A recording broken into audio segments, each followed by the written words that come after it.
Hey y'all, it's Sarah, and this is part 2 of Mother's Day brunch miniatures, and today I'm working on these waffles. These are the ingredients that I'm going to use to do my little waffle plate here. So I'm ready to dive in and get started. I'm using 2 of the waffles, cotton candy syrup, and I'm going to go ahead and put my waffle together so they stay put on my plate.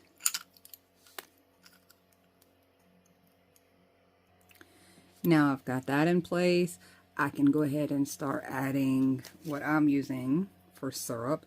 And y'all don't mind the fact that I have to cheat.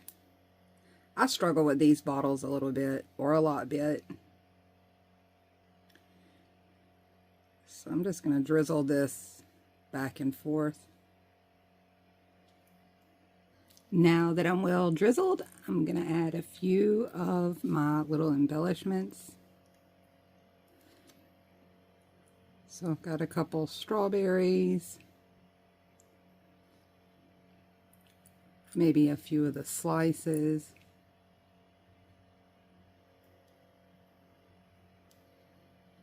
And I think I want those to look like they've been covered, so I'm just dipping them in the resin and getting them nice and coated in some of these extra gooey spots. Now I've got all my bits in place, and that's kind of what it looks like. I'm going to run it through my oven. And there you have it. Here's my final results for my cute little waffles. I think they turned out adorable, and I'm getting ready to start the next part, which is going to be cinnamon rolls.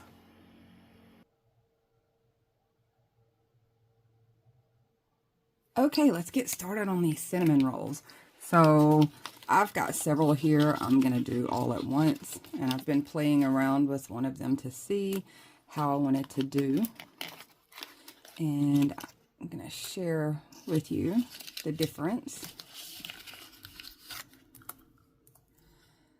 So maybe you can see that. And what I did was my handy dandy furniture marker from the Dollar Tree. And I came in and started just adding a few darker spots, just tapping them in, especially at the bottom where it typically browns a little more.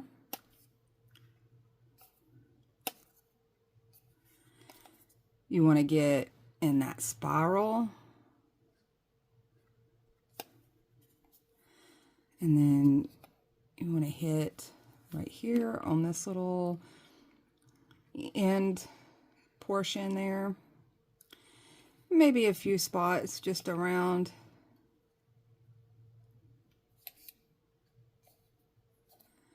And this is why my hands always look terrible. I am very tactile and interactive with my crafts. So I might even throw a little on the edge up there. Hopefully you can see the difference so far. And these are almost a rubbery type material, so they're going to hold that furniture marker really well once it dries and kind of soaks into that rubbery material. The next thing I did is I happen to have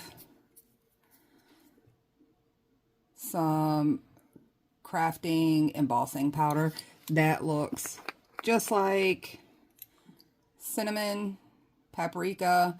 I can use it for a lot of things. I haven't used much of it, so now is as good a time as any. I've probably had this thing about 18 years. So I'm going to use it, but I will tell you that I don't see that there would be a problem with using real cinnamon, because real cinnamon is a natural bug repellent anyway. So I don't see where you would have issues with it going bad or with it drawing bugs or insects or things like that, since it is a natural repellent. So the first thing I'm doing is I've got just a tiny, tiny bit of clear resin poured out here and just a toothpick. And I'm going to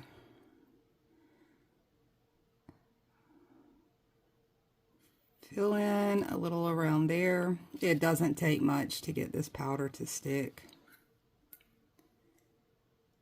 And I'm taking it all the way down. Oops, sorry, out of frame. Taking it all the way down the swirl. So they all currently have uncured resin around the little swirly area. And I'm just going to sprinkle my embossing powder on there and shake it all back in the container.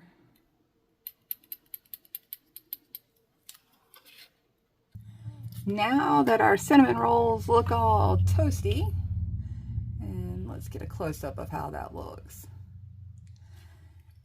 And like I said, I feel pretty confident that you could use real cinnamon. And the reason is as a general crafter, over many years, I have used cinnamon to replicate faux rust and had no issues with long-term, with it holding up, with it being affected by bugs, anything like that. Okay, so I'm using the white chocolate from the dipped strawberries as my icing because I am low on the cream cheese resin. So I intend on using this one. I don't know if anyone else has noticed this with their white chocolate from the strawberries. Do any of the rest of you see a slight soft pink tint to yours? Because this one definitely seems to have a bit of pink in it, which is no big deal with something like this. I don't see that being a problem.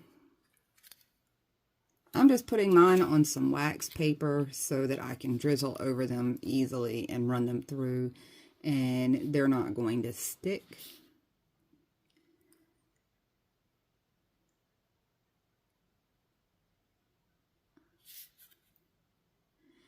I'm trying to not do full coverage because I want some of that faux cinnamon to be visible.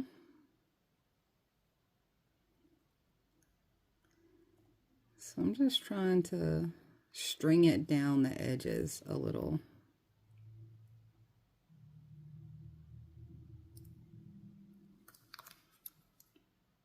So as I'm working on this last one, I wanted to point out something that I typically try to look at and I look for. You can see the little spots where they molded this out, those little odd spots like that. I usually do my best to pay attention to where they're located and try to cover them somehow with whatever resin I might be using, or hide it with decorations or something like that, just to keep with the realism, a little more realism. That way those things just aren't noticeable. So here is my finished cinnamon rolls. You can see the texture, you can see the added color that I did with the marker. All of those things gave it a whole lot more detail. This is where I am to this point with my brunch ideas, and I'm moving along. The next one is more of a tip. I've got one little bagel handy from the Bagel and Lock. By the way, does anybody else find the little bread tie detail to be so stinking cute? I love that little detail. So for this particular venture for my brunch setup, I'm just keeping my bagels as they are, other than I'm just going to add a little more color to them.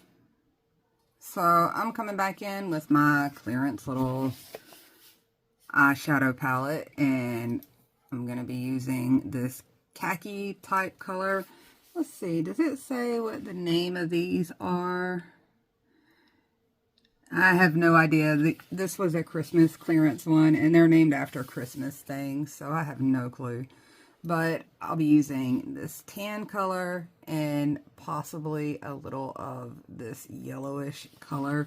And part of what that'll do is, I'm not sure if you see how shiny this bagel is, and I feel like that makes it look a little plasticky.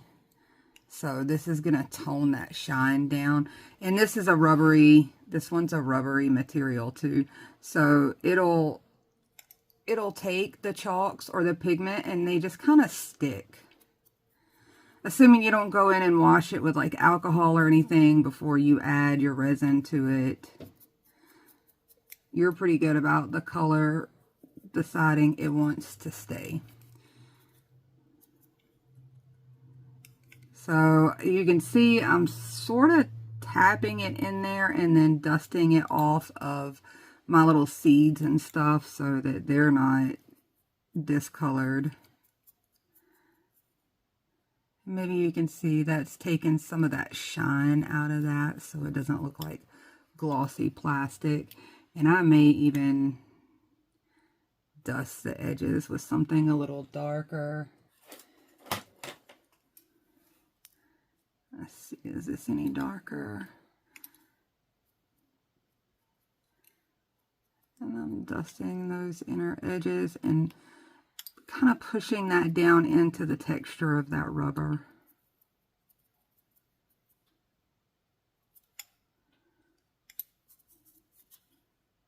So maybe you can see the difference.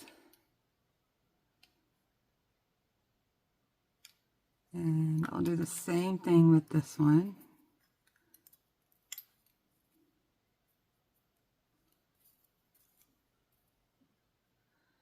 Just going to rub those edges with my darkest color.